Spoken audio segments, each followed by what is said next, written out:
conclusion we've come to from that is that there's a significant spherical aberration appears to be present in the optics. And that we should be able to fix it in our insurance program. With that first servicing mission, maybe the future of the entire agency was at stake. 11, 10, 9, and we have a go for main engine start. There were people who bailed out. They didn't want to have anything more to do with NASA or with Hubble, just thinking we weren't up to doing this job. And we have liftoff. Liftoff of the Space Shuttle Endeavour on an ambitious mission to service the Hubble Space Telescope.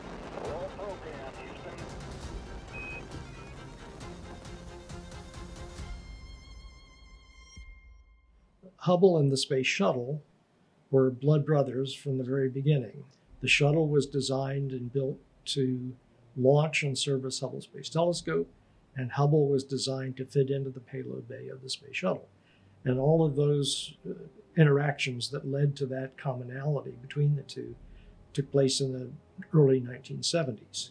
And NASA made a specific decision to make the Hubble Space Telescope shuttle compatible so that it could be serviced by having a permanent observatory in space. You can do the same thing that you do in permanent observatories on the ground, on mountaintops. Keep them up to date, keep them refreshed, keep them working at the frontiers of science. Everybody was really excited to see the first images, see what the universe really does look like when it's crisp and sharp. However, the problem was we couldn't focus it. Try as we may, the spacecraft was working fine, everything was working fine, the instruments were working fine, but somehow the telescope was giving blurry images. And after a lot of trepidation, first of all, and a lot of public ridicule, it just turned out that there had been a manufacturing error that had left the primary mirror of Hubble, had left it too flat. They took off too much glass. So by just a fraction of the width of a human hair, actually, but that was enough to prevent you from focusing the telescope. It was very embarrassing. A lot of people didn't want to admit that they worked on Hubble or even that they worked for NASA. Emails flew around within the astronomical community about how inept NASA was and so forth. But there was a core group of people that wouldn't give up because we thought the dream of putting a large aperture telescope above the Earth's atmosphere to be able to see the universe as it really is for the first time. That dream was worth pursuing. We shouldn't give up on the dream just because we stumbled along the way. The primary camera on Hubble, when it was launched, was called Wide Field and Planetary Camera, WFPIC, and that was supposed to produce the best imagery from the telescope. Ed Weiler, who was the program scientist at NASA headquarters, had long pushed for a backup to WFPIC. Let's build a clone, a second version. So if anything happened to the original WFPIC, we would have a backup that we could just plug in.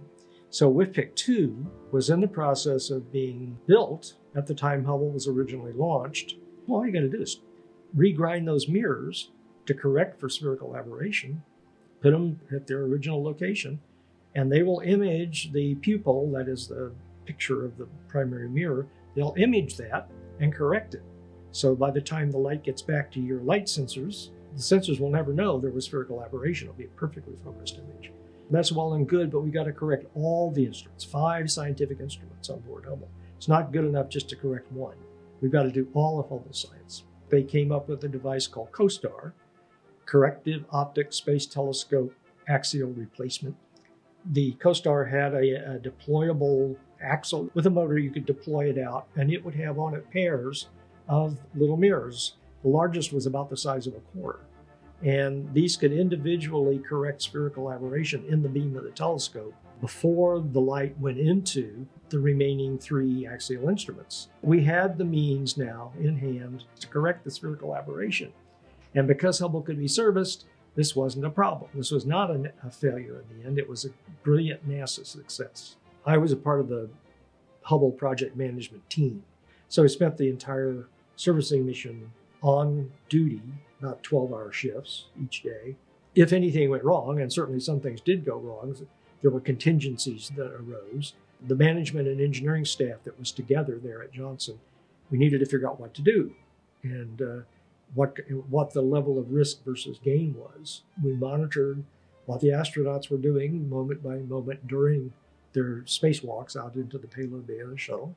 And then when there were, 2 or 3 situations that came up, that required management input.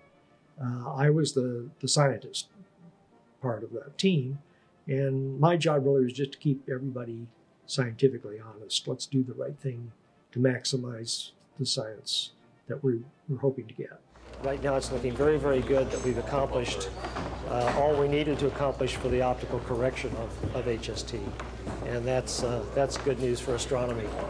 And it's good news for NASA to get over this little episode in our history. After Shuttle Endeavour landed, all of us went home for Christmas. It took a little while, it took a few weeks, but we got the first images down in the very late December, and they were gorgeous. They were spot on, well-focused, beautiful images. The best that engineering could accomplish and that the laws of physics allow. For the first time in all of human history, Hubble made it possible to clearly see the universe, to see what it was like, unblurred, undistorted by the Earth's atmosphere. It was like just opening our eyes for the first time. I was just a kid from a farming town in Illinois. I could go out at night and the sky was so dark I could clearly see the Milky Way, and I really loved the stars and the sky. And so from age 10 I wanted to be an astronomer, and I think of the different forks in the road and the path I took, and I could have gone here rather than there. I was just so lucky to end up here at this time with the Hubble project basically just getting started. And I became very devoted to it. And I'm very proud of it. I'm very proud of all the people. I'm very proud of what we accomplished as a large team. I think it's just an honor that somehow in my life I was able to find, or somehow led to, something that turned out to be one of the most important things in human history. Who's going to last longer, the telescope or me? And I'd like to think that we're going to both last at least a few decades longer. And I think Hubble will last at least another decade. Yeah. We have an unofficial motto in the HST project: conscious expectation of the unexpected.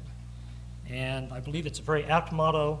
I believe that the most exciting things to come from the HST will be those that we can't even describe to you today. But come back in 1990 or 1995 and we'll tell you all about it. Thank you.